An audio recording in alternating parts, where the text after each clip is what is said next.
Um, Soxay major shift tayo ngayon. Yan. So, alam niyo naman, pag Tuesdays, high yield na Gen Ed. Tapos, pag Thursdays, it's either Prof Ed. Close ko, close ko sana. It's either Prof Ed, pinagpapalit ko, alternate yung Prof Ed at saka Gen Ed. Yan. And then, if you want na mag-Macboards from Monday to Friday, punta lang kayo sa blue app ko, nakapin doon yung QR code ng ating GC. Okay, so, pumasok na lang po kayo doon. Pag hindi nag-work yung, yung QR code, i-message nyo lang ako para, para ayusin ko. Okay, so 1 minute na lang. Yan. Oh, thank you po for sharing the live, Ma'am Celestina, 09. Yan, my lucky number is 09.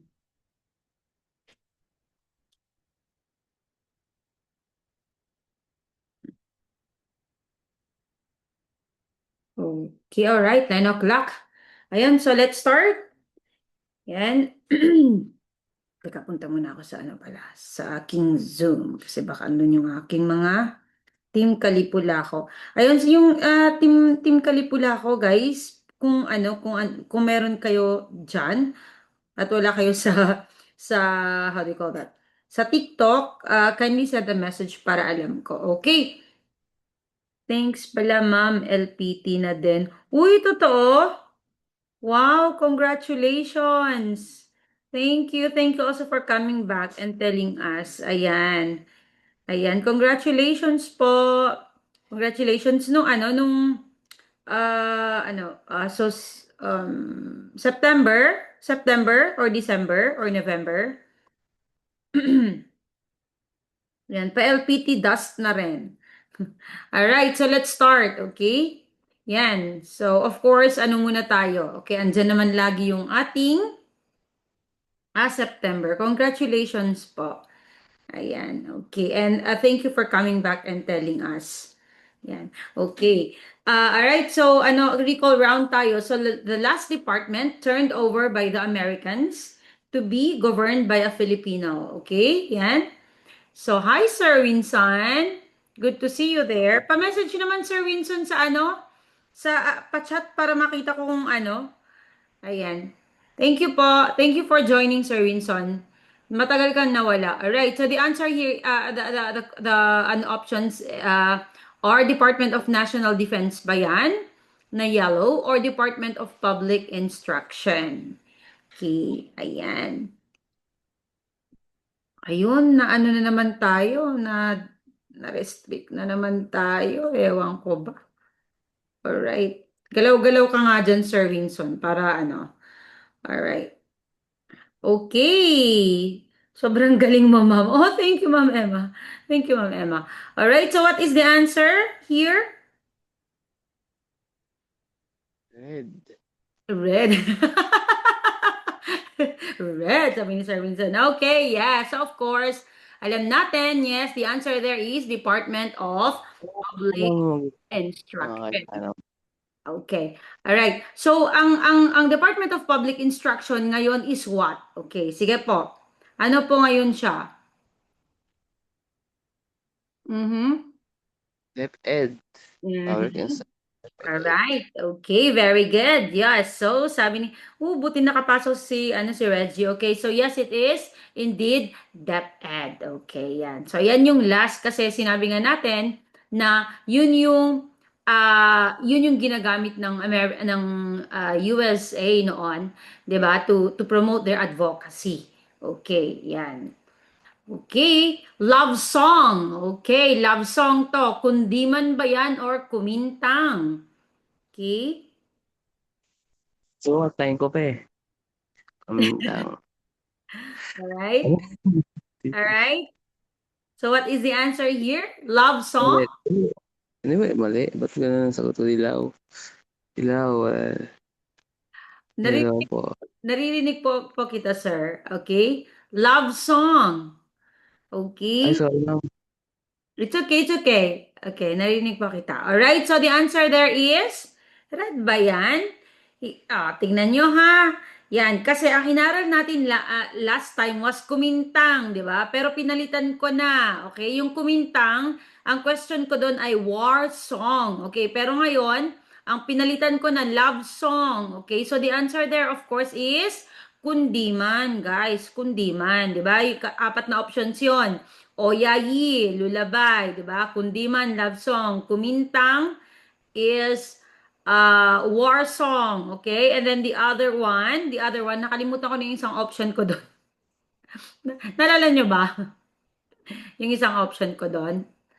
Kundi man o yayi, nakalimutan ko na yung isa. Okay? So, basta i-memorize nyo yun. Kasi sabi ko nga po, yung option sa limbawa ngayong September, pwedeng lumabas anong March, pwedeng lumabas next time, pero nasa options naman yung sagot. Okay? Alright. Diona. Yes, Diona. Diona is of course for wedding. Okay. Okay, ito. Which author from Denmark wrote the famous fairy tale The Ugly Duckling? Okay, tingnan ko po kung na nakikinig kayo. Okay, so Hans Christian Andersen ba yon? Or Charles Perrault? Okay. So which author from Denmark wrote the famous fairy tale The Ugly Duckling? Okay, so yellow ba yan na Hans Christian Andersen or Charles Perrault na red? Mhm.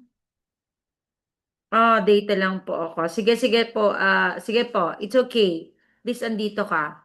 Okay, so ano po yung sagot nyo dito? Ano po yung sagot nyo dito?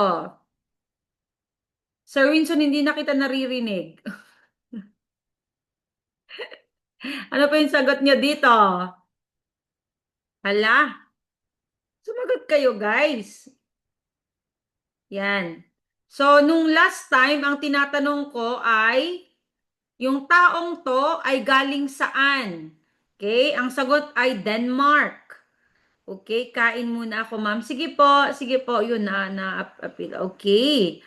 Yes, sige po, sige po. All right. Yes, and of course, the answer there, nakalimutan ko ang alisin yung ano eh. Yes. So the answer there is Hans Christian Andersen. Okay? It could happen na ganito, nababalik ta rin. Okay? Yan, kasi ang tanong natin last time is, Hans Christian Andersen is from, and then the answer is Denmark. Okay, yan. Si Charles Perrault, nakalimutan ko palang alisin, siya yung nagsulat ng Cinderella and Sleeping Beauty. Okay. President Ramon Magsaysay died in a plane crash on what mountain? Okay, anong mountain ba yan? Manunggal ba yan or Pinatubo? Okay? Nangingialam yung tita ko. Alright, ano yung sagot nyo dyan? President Ramon Magsaysay died in a plane crash on what mountain? Sa Manunggal ba yan or sa Pinatubo? Yan, yellow or red? All right.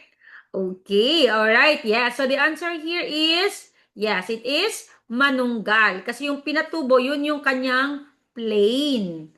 Okay. So Mount Manunggal in Cebu, tapos sa plane siya. Okay. Yung sa plane na Pinatubo. Okay. Good job. All right. Ito naman. MTPDP, okay, medium term Philippines Development Plan, okay, ni Joseph Estrada. Okay, so Angat Pinoy 2004 ba yan or Philippines 2000? Yan. Mhm.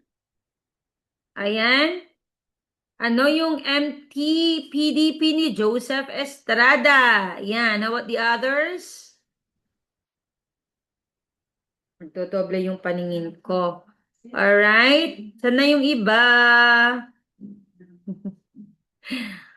Alright, so let's reveal the answer here. So of course, yan, ang tanong ko kasi last time is si Ramos, yung MTPDP, okay, ni Ramos, okay? Ang sagot niyan ay Philippines 2000. So kahit hindi nyo alam na yung Angat Pinoy 2004 is for Joseph, alam na natin yung Philippines 2000 is for Ramos. Okay, so wag niyong kalimutan, lagi kong sinasabi din, si Ramos ay paborito din ng Let. Okay, yan. Maraming lumabas na questions about him. Alright. Alright, okay, so ito na. Right, so number one, the commander of the American and Filipino forces in Corregidor, A. General Arthur MacArthur, B. General Douglas MacArthur, C. General Jonathan Wainwright, and B. General Edward P. King. Ilagay niyo po yung number. Guys, pakitap naman yung ating live kasi na RR na naman tayo, na restrict na naman tayo. So, ibig sabihin, wala na namang masyadong makakakita ng ating live. Okay, so ilagay niyo po yung number. Alright, number one. Okay, sabi niya, corregidor. Okay. Mm-hmm. Alright, B, B, and C. Okay, B or C. Aba, nagsigurado. But of course, you cannot do that, Jalet. Alright, so the answer there is General Jonathan Wainwright. Actually, in-explain ko na to last time, di ba? Nabanggit ko lang. Di ba? Ang ating mnemonic is Bakakaw. Kasi Bataan is King. Tapos, Corregidor is Wayne. Right, okay. So ito na nga, malay natin baka lumabas to. Okay? So si General Jonathan Wainwright, kailangan na niyang mag-surrender nga kasi talagang mamamassacre lang sila, okay? So, ito, tinawagan daw niya si Roosevelt, tapos sabi niya, there is a limit to human endurance and that limit has long since been passed. Okay, yan. So, mahilig din kasi yung mga ganito na sino yung nagsabi ng ganito? Okay, so ito yung sinabi ni Wainwright. Okay, and then, he was forced, okay, na sabihin, okay, dun sa Voice of Freedom, parang radio station ba to? Kaya yung Voice of Freedom, ito yung radio station, dito niya sinabi, okay, na nagsusurrender na sila. Although pinilit siya na sabihin na nagsurrender na ang US. Pero actually hindi pa naman yung buong uh, part ng Philippines. Okay, yan. Alright. Of course, ang lumalabas kay Douglas MacArthur, siya lahat yung parang pinaka-boss ng lahat. Okay, which is umalis kasi siya. Yan, pumunta siya sa Australia. Alright. Okay, ito naman. What was the nickname of the small, heavily fortified island fortress of Corregidor? Okay, where General Jonathan Wainwright made his final stand against the Philippines in May 1942. Okay, so the Rock Bayanaret or the Wall.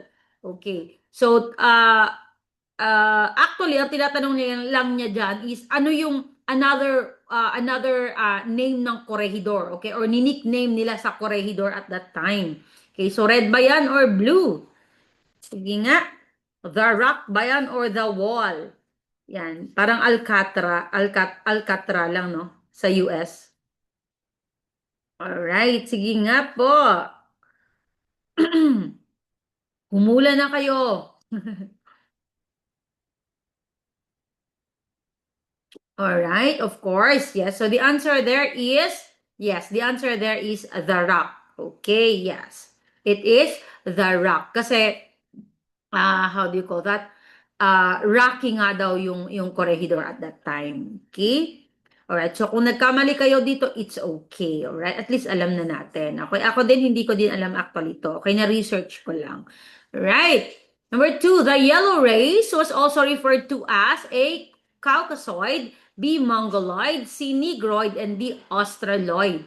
Okay, so again, number two, the yellow race was also referred to as a Caucasoid, B. Mongoloid, C. Negroid, and D. Australoid. My member taught this to me in my mentor taught this to me in my AP quiz. B era. O, di ba? Ang galing. Okay. Alam ko po yan kasi taga-Bataan ako. Okay. Kasi syempre nauna yung Bataan, di ba? The fall of Bataan muna. Alright, so ano po yung sagot nyo dito? Yan. So, number two, yellow race. Yan. Auntie, makikita ka dito. Alright. Ano yung sagot nyo dito?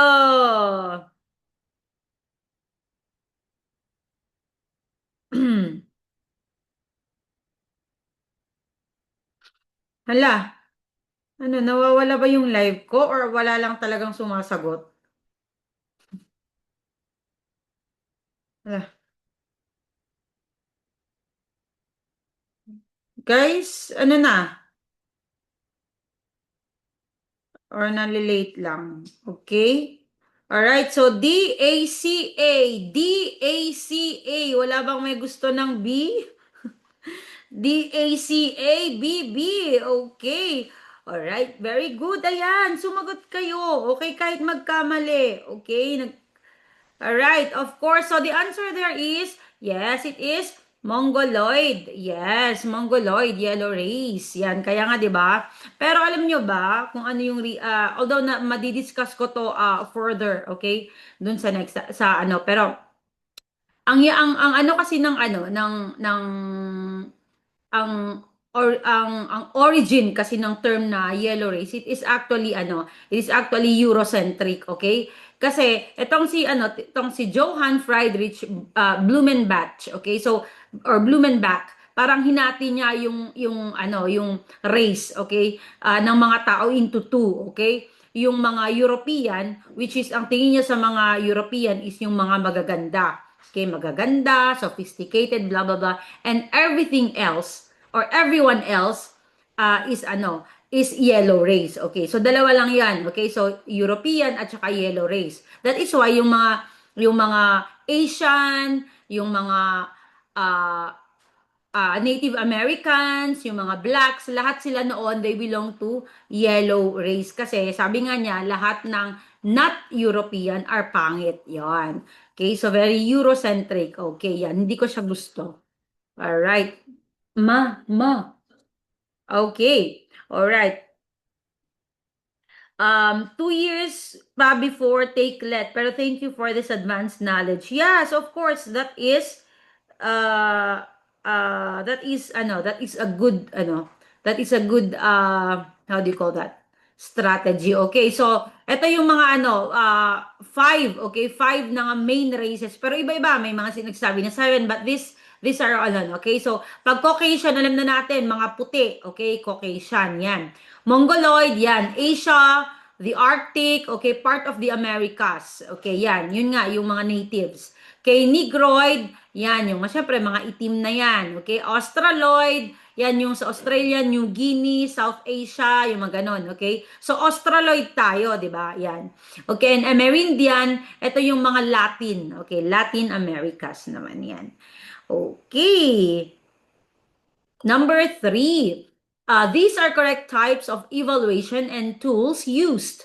Okay, except, yan. So, A, pag diagnostic ba, observation and interviews ang gagamitin. Pag formative, teacher-made test and checklist ba ang gagamitin. C, pag placement, teacher-made test ba ang gagamitin. And D, if summative, standardized test and rating scales. Alright, so again, these are correct types of evaluation and tools used, except A, diagnostic, observations, interviews, B, formative, teacher-made test and checklist, C, placement, teacher-made test, and D, summative, standardized test and rating scales. Okay, so you put the number, guys. Yan. Yan. Lagay niyo po yung number para hindi tayo ma-RR. At least dumandami yung ating viewers. Ibig sabihin, mas marami nakakakita ngayon sa ating, kaka-RR lang natin twice. Please put the number para makatulong din sa Alright. Okay, so C, C, C, C, C, C, C, C, C. Okay, ano yung hindi tama? Ang galing nyo. Alright. Yes, so the answer there is, yes, it is placement, tapos mali yung teacher-made test. Okay, okay, so explain muna natin. Okay, ang teacher-made test, ito yung mga pa-quiz, di ba? Yan. Which is tama lang, nasa formative siya, di ba? Kasi ito yung ginagamit, ito yung mga teacher-made test, like may mga pa-quiz, yung mga pa-essay ni teacher. Okay, ito yung ginagamit para ma-monitor kung may naaaral ba yung mga bata. Okay, yan. Tong diagnostic, syempre, para malaman mo, ang alam naman natin yung diagnostic is ma-identify yung mga prior knowledge or yung mga skills ng mga bata, di ba? So, for example, paano mo malalaman na hindi nakakapagsalita yung bata ng English, 'di ba? So i-observe mo, kausapin mo, mag-interview ka, ganon. All right. And of course, pag summative, tama lang na standardized test kasi pag sa summative, ito yung ginagamit to get or to grade, okay, the the learners. Yan. So, kailangan na standardized test para pare-parehas. Okay, yan. Alright, so ang placement is kung ang evaluation ang placement na test is ito yung gagamit mo para malaman mo kung saan mo siya ilalagay. For example, ano ba siya? Level 1 ba siya? Level 2 ba siya? Parang ganon. So, mali yung teacher-made test. Okay, so what do you think yung pwede sa placement? Okay? Yan. Sasagot na po ako, ma'am. Okay, sige po, go. Right. So, ano yung sa tingin nyo? Kung mali na teacher-made test yung sa placement, ano dapat? Sige. Observation ba yan? Teacher-made test ba yan? Sinabi na natin, hindi teacher-made test. Checklist ba yan? Standardized test ba yan? Ganyan. Yan. Ano sa tingin nyo ang dapat? Okay, ano yung tool for placement? Yan. Kasi nga 'di ba ilalagay mo siya, ilalagay mo siya sa kung anong group. Yan, halimbawa, nasa ano siya, level 1 lang siya, okay? Grade 1, row 10, yan, nasa likod pa, yung mga ganun ba? So ano yung sa tingin nyo? Mamili lang naman kayo diyan. Observation ba yan? Interview ba yan? Checklist ba yan? Standardized test ba yan? Yan, mamili lang kayo dyan. Imagine nyo kung ano yung dapat gamitin for placement. Manghula kayo kung kailangan. Kutkutin nyo yung isip nyo. Yan. Of course, yes. Yes, okay, very good, yes. So the answer there should be standardized, 'di ba? Kasi nga ginugroup mo sila eh, 'di ba? So parang inaano mo sila, parang kino-compare mo. Okay, yung ano nila, yung how do you call that? Abilities nila, and then group mo sila. Okay? So the answer there, yung proper na tool is also standardized test. Okay? Yan. Number 4, which is the middle value in a set of grades representing the point of distribution where one half or 50% fall at or above the grade distribution of the whole class. Okay, A, mean ba yan? B, median. C, mode. And D, measure. Okay. Ayan. So, may mga nare-restrict, hindi, may visibility restricted din, pero nakikita ko naman. Okay, yan. Yan. So, sabi niya, yung para mahahati, okay, 50% nasa taas, 50% nasa baba. Okay, yun. We have to understand, alright? Okay. And of course, the answer there is mean. Uy, lumabas daw to, totoo. Yan, lumabas daw sa letto. Lumabas daw sa letto, sabi ni Yunika Hija. Okay. Alright. So, of course, there, it is the mean. Kasi nga sabi niya, di ba, yung mean is the average. Okay. Ibig sabihin, halimbawa, 100 lahat yan. So, ano yung mean niya? Hatiin mo. Yan. So, that's the 50%. Ang median kasi is yung middle figure. Okay. Yan, middle. Tapos yung mode, huwag niyong kalimutan, O, frequently occurring. O, okay? Mode occurring. Okay, and measure, ito na yung lahat ng mga to. Lahat ng mga to, mean, median, mode, okay? This is all, type of measures. Okay. Number 5, Teacher Jenny, a BSED graduate, resigns from her current teaching position as a high school teacher because she has been forced to teach in the preschool department by the principal this school year. Teacher Jenny's voluntary resignation resulted in KA, structural unemployment ba yan? B, frictional unemployment. C, cyclical unemployment. And D, seasonal unemployment. Okay. Yan. So again, Teacher Jenny, a BSED graduate, resigns from her current teaching position as a high school teacher because she has been forced to teach in the preschool department by the principal this school year. Okay, Teacher Jenny's voluntary resignation resulted in A, structural unemployment, B, frictional unemployment, C, cyclical unemployment, and D, seasonal unemployment. Please wag po kayong mag-spam, okay? Minsan lang po kayo mag-send ng sagot nyo. Nakikita ko naman, guys. Okay, please. Kasi pag nahihirapan po tayong kasi lagi akong na ARR, okay? Yan. So, pag the more na mag-spam po kayo, mas lalo pong mahirapan yung okay? Alright, so the answer here is, so the answer here is frictional unemployment. Okay, yan.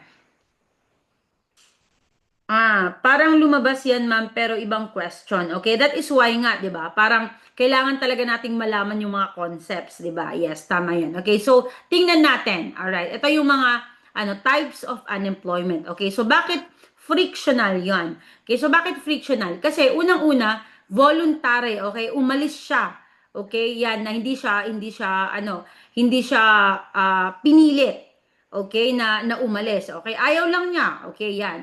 Yan. So, ito din yung frictional. Ito yung time na parang how do you call that? Kahit fresh graduate, it also belongs to frictional. Okay, ito yung parang normal lang na time, okay, na unemployed ka kasi it's either bago ka pa lang, naghahanap ka pa lang ng trabaho, ganyan, or umalis ka sa work mo. Okay, so this is just temporary thing.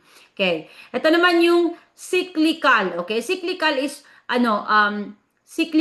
caused by economic whatever happened to the economy. Okay, so for example, if there's a recession, ganyan, so malilay off ka. All right, ganyan. And then yung structural naman, ito naman yung parang mag-mismatch yung skills niyo, okay? Ang problema kasi dito kung bakit hindi siya frictional. Okay, for example, ito, parang may isip mo na nag-mismatch yung niya kasi high school teacher siya, pero pinipilit siya na magturo dun sa preschool, okay? Parang ganun yung iisipin mo, kaya pwede kang mabudol sa structural, okay? Pero kasi ang structural kasi is not it's not an internal problem. Okay, yan ang structural is caused by technological changes. Okay, halimbawa ngayon, 'di ba, parang may mga robot na na mga waiters, yung mga ganon. So, mawawalan yung trabaho yung mga waiters kasi ginagamit yung mga robots, okay? Yan ang example ng structural. Okay. Ito pa, institutional. Explain ko na lang to kasi lagi talaga lumalabas yung mga to eh. Alright, so ang institutional naman is ito from government policies. Okay, so nawalan ka ng trabaho kasi nga may mga policies from the government. Okay, ganyan. Ang seasonal, syempre alam na natin, okay? So for example, ang trabaho mo ay taga-pick ng apples, yung mga ganon, tapos hindi na season ng apples, mawawalan ka na ng work. Okay, yan. And then itong classical, ito bago to sa akin, okay? So hindi ko to naaral before.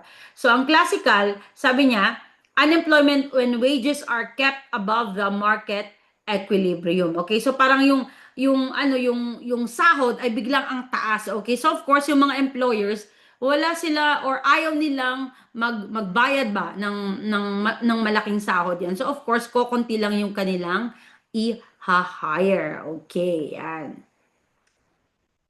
So ano ang example niya? A union negotiates at $25 per hour pero yung market rate lang is 18 yan.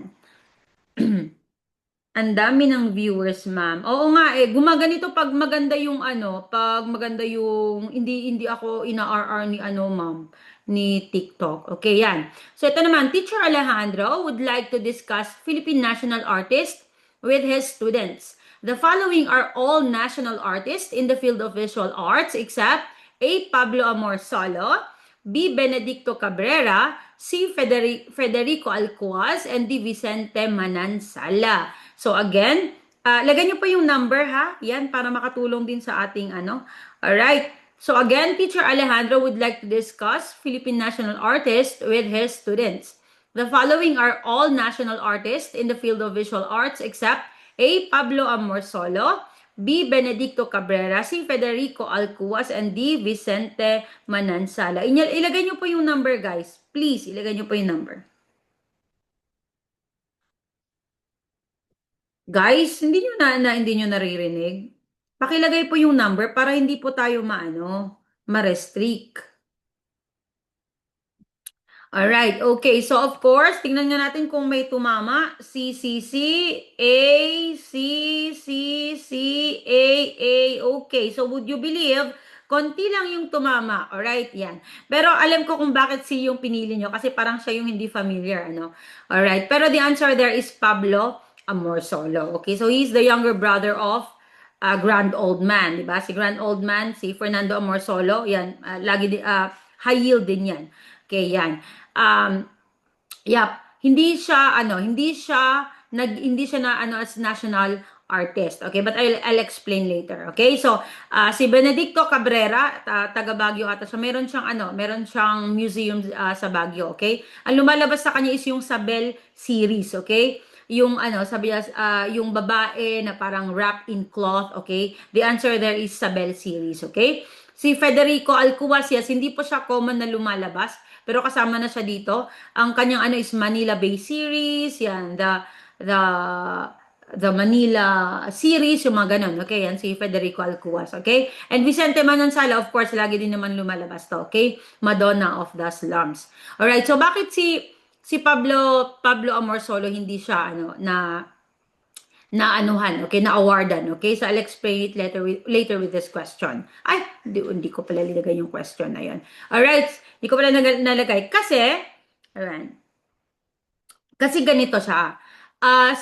Yung nagtatag kasi, okay, yung nag-establish kasi dito sa award na to is si Marcos. Lumalabas din po yun ha, si Ferdinand Marcos. Yun. And ang stipulation doon is, dapat yung maa-awardan is yung mga after, okay, nung na-establish. Okay, so 1970 something. Alright. Patay na tong si Pablo Amorsolo. 1945 pa lang patay na siya. Okay? Pero yung kapatid niya kasi, he was one of the exceptions. Okay? Siguro kasi mas sikat. Okay? Yung kapatid niya si Fernando Amorsolo. That is why, kahit namatay siya, before 1970s is, na-awardan pa rin siya. Okay, yan. Ben Cab, okay. Recognized 2006, sabi ni Ma'am Emma. Alright. Okay. Number 7. Alright. Hindi po ako hindi pa ako nagbibigay ng PPT sa mga sa free. Okay, yan. Pero pag enrolled po kayo sa akin, sa social science majorship po lang ako may enrollment, okay? Pag Gen Ed, libre po lahat 'yan, okay? Macboards, live lectures, libre po 'yan. Pero hindi pa rin po ako nagbibigay ng PDF. Pero pag sa social science majorship naman, na ito, is nagbibigay po ako ng PDF. Pero only those who are enrolled naman po, okay? Para naman may difference naman po, alright? And besides, yung free ko lang po pala is hanggang 15 points lang po pag sa social science majorship. Okay, yan. Pero 40 points po tayo weekly dapat, yung mga naka-enroll. So, martial law remained in force until 1981 under Proclamation Number A1081, B1425, C9994, and D7610. Okay, so martial law remained in force until 1981 under Proclamation Number A1081, B1425, C9994, and D7610. Okay, yan. So, of course, the answer there is 1081. Okay, meron pa tayong pwedeng maging clue dito. Okay, yan. Ano yung pwede nyong maging clue dito sa question? Sige po. Yan, kahit matagal-tagal tayo, basta matuto kayong maghanap ng clue. Okay, dyan. Sige, merong clue dito. Dito. Ano yung nyo dito? Hindi, dito sa hindi yun, yung 1981, hindi. Nagkataon lang yon. Nagkataon lang yon. Nagkataon lang yon. Alright. Okay, so ang clue kasi dito din is yung proclamation number, okay? Or PD kasi to, okay? Presidential Decree, actually yung 1081. Pero itong 1425, okay, sabagay, pag tumatagal, mamememorize nyo din lahat to.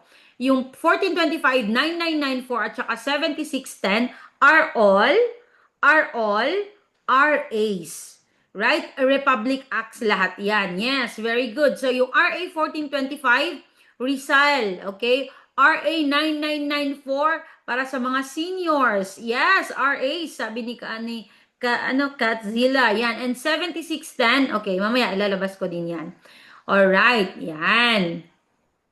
Number 8, what right and duty do Filipinos exercise when they participate in ratifying a proposed constitution? Okay, A, citizenship, B, habeas corpus, C, suffrage, and D, Bill of Rights. Yan. Alright. Ang 7610 mamaya ipapalabas ko. Okay, so again, what right and duty do Filipinos exercise when they participate in ratifying a proposed constitution? A, citizenship, B, habeas corpus, C, suffrage, and the Bill of Rights. Okay, so meron na po dyan, sabi niya, right, right, right ba yung citizenship? Right ba yung habeas corpus? Right ba yung Bill of Rights?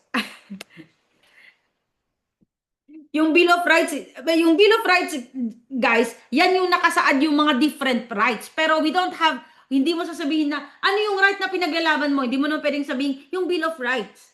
Hindi naman. Okay. Okay, very good. Yeah. So the answer there is suffrage.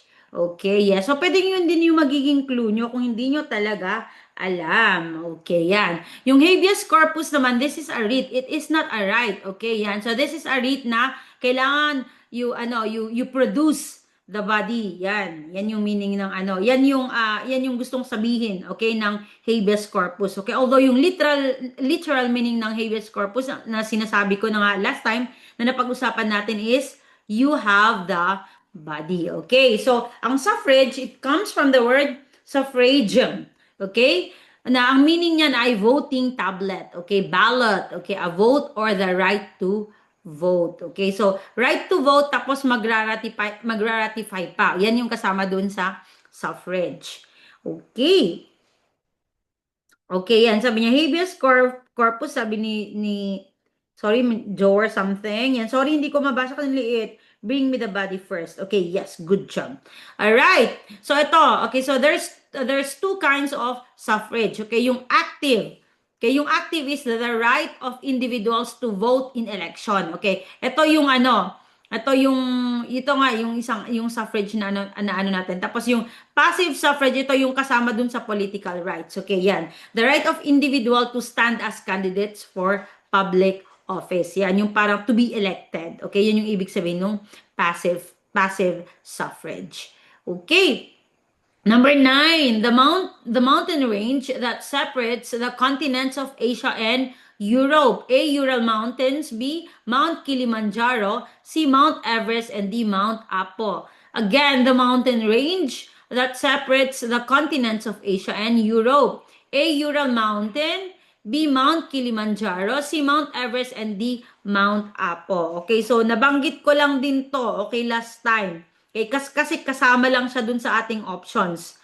Right, yan. Kaya nga 'di ba lagi kong sinasabi, ipatsa-patsa nyo lang, okay, yung naaral nyo, 'di ba? Yan. And of course, lahat ba kayo tama? Okay, so may nagkamali pa but it's okay. All right? So the answer there is Ural Mountains. Okay, yan. So kasi ang Mount Kilimanjaro linabas na natin 'to. Okay, ito yung highest peak ng Africa. Okay? Mount Everest, highest peak ng the world. And Mount Apo, of course, highest peak in the Philippine Island. Alright. Okay, so ito. Yan. Okay, yan. Ural Mountain. Tingnan nyo naman talaga, di ba? Hinati niya Europe and Asia. Tapos ito yung Ural Mountain. Okay. Number 10. In economics, blank is a rise in the general level of prices of goods and services in an economy over a period of time. A. Inflation. B. Mercantilism. C. Depression. And D. Free trade. Again, in economics, blank is a rise in a general level of prices of goods and services in an economy over a period of time. A. Inflation. B. Mercantilism. C. Depression. And D. Free trade. Okay, lahat po kayo ay tama. Good job. Yeah, so the answer there is inflation. Okay, so dati may mga nabubudol kasi may nakalagay dyan na over a period of time. Okay, so parang may nabubudol dun sa depression. Okay, but always isipin natin, pag rise in the general level of prices, inflation na po agad yan. Ang ibig lang sabihin ng over a period of time is, it means na hindi lang minsan tumaas yung presyo, okay? Kumbaga, tumaas ngayon, tapos dire-diretso, 1 year, 2 years, yun yung sinasabi niya, okay? Na over a period of time, okay? Yan. So, mercantilism, lumalabas din po to ha, kaya dinefine ko. Okay, yan. So, ito yung parang, ang pinupush ng mga mercantilist is mag-maximize ng export and minimize imports para dumami ang pera, okay? Or paramihin ang gold, okay? Yun yung ano ng mercantilism, okay? And of course, ang free trade, yan. Sabihin ko na rin po kasi next time lalabas pa to, okay? Yung free trade po, ang ibig pong sabihin ng free trade is hindi lang walang tax, okay? Hindi lang 'yon. It could be na reduced yung tax, okay? Reduced or no tax at all. Okay? Yan. First year major in social studies. Ayun, major in social science tayo yan. So mag-aral po tayo dito, okay? Yan. Number 11, which best describes the whole school approach in teaching learning social studies? Okay, A, it transform the teaching and learning towards holistic life skills and values. B, it transmit changes in social institutions. C, it integrates goals and targets in the curriculum through projects. And D, it demonstrates problem-based and project-based. Okay, yan. Mhm. Yan. So, ang pwede nyo maging ano dyan is whole school approach. Okay? So, tingnan nyo yung pinakamaganda dyan. Alright. Pag whole school approach. Alright? Okay. Alright. Good job. Ma'am, recorded po ba? Ito, enrolled po ako. Late po kasi ako. Ay, Ma'am Precious, naka-enroll ka ba sa akin? Opo, lahat naman po. Lahat naman po ng na ano natin is recorded. At saka, hindi ko po inaalis yung ating quiz. Yan. Of course, yung full video is i-access nyo dun sa ating page. Okay, wag nyo i-access via YouTube. Okay, yung link dun sa ating page. Alright, and of course, the answer there is yes. Okay, so ano nga ba muna yung whole school para maintindihan natin? Okay, ang whole school is lahat. Okay, lahat ng mga stakeholders. Okay, students, parents, mga teaching yan is dapat magso-support sila. Okay, para ano ba, how do you call that? Ma-enhance, okay? Or ma-develop yung mga skills, okay? Values, yung mga ganon. And that is why the answer should be, it transform the teaching and learning towards holistic life skills and values. Kasi eto, andito na dito. Okay, itong holistic life skills and values actually is part of the how do you call that, definition ng whole school approach. Yan. So sabi nga natin, 'di ba, ang social science ngayon hindi na lang memorizing of facts. Okay? Yan, hindi na lang memorize yung halimbawa geography, ano yung capital ng ganito, hindi na. Okay, 'di ba? It's more on how do you call that? More on real world. Okay, yan. Na may apply mo, okay, yung naaral mo. Okay, number 12, known as the Isla de Pintados by the Spaniards. A Luzon, B. Visayas, C. Mindanao, and D. Palawan. Number 12, known as the Isla de Pintados by the Spaniards. A Luzon, B. Visayas, C. Mindanao, and D. Palawan.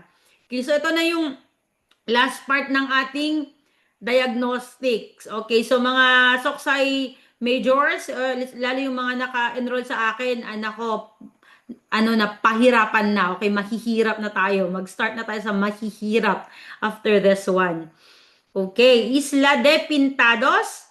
Yan, kasi nga, nung pagbaba nila, marami silang nakitang na may tattoo. Okay, yes. So the answer there is Visayas. Yes, okay. Ano din to?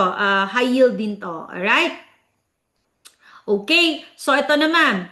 So which Spanish conquistador named the Visayan island Las Islas de los Pintados? Okay, the islands of the painted ones. Okay, during his 1565 expedition. Okay, si Ferdinand Magellan ba yan or Miguel Lopez de Legazpi? Okay, so meron na kayong clue dito. Yan, so which Spanish conquistador named the Visayan island Las Islas, o baka La Isla siguro to, no? De los Pintados. Okay, the island of the painted ones during his 1565 expedition. Okay, red ba yan or blue? Sige nga. Sige nga. Okay, alright, okay. Alright, so sa mga sumagot ng Miguel Lopez de Legazpi, sige, ano po yung clue nyo dyan? Sige.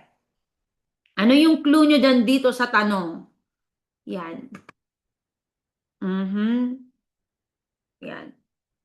So, ganito talaga, okay? Ganito talaga. Mas gusto, kahit matagalan tayo, basta ano nyo, kayo yung ma-master nyo yung test-taking skills. Alright, very good. Yeah, so the answer there is 1565 expedition. Okay, kasi alam naman natin si Ferdinand Magellan is 1521. Yan, so lumabas daw yung 1521 nung last March. Yan, ang galing. Yes, 1521 Magellan. Okay. Number 13, what is Republic Act 1849? Dapat memorize nyo na to. A, anti-hazing law. B, anti-sexual harassment law. C, law protecting women and children. And D, expanded Senior Citizen Act. Okay, so what is Republic Act 1849? Okay, A, anti-blank law. B, anti-blank harassment law. C, law protecting women and children. And D, Expanded Senior Citizen Act. Okay, so ito yung mga as much as possible. Kaya pinapaulit-ulit natin to, okay, para ma-memorize nyo, okay? Yan, it is just a matter of mastery, okay? And of course, yes. So, yes, okay. So the answer is, yan, although amended na to ng 11053, alright? So the answer there is anti-blank law. Okay, ang amended na siya ng RA 11053. Okay, malala nyo ba to, letter B? Malala nyo ba to? Ilang beses natin inulit last time, maalala nyo ba? Ano yung number, sabi ko, ano yung ginagamit dito sa pagganito? Yung HARASS. Anong number yon? Yon. Sinabi ko yan. May nakaalala ba? Okay, very good. Yes, kasi yung 7, sabi ko, okay, it looks like an axe. Okay, ginagamit dun sa ayan, HARASS. Okay, so the answer is RA 7877. Alright, may makaalala ba dito sa letter C? Yan, may makaalala ba dito sa protecting women and children? Yan. Ay, haha. Alright, meron ba? Alright, thank you for following. Yes, yung Vauci, yes. Alright? May makaalala ba? Yan.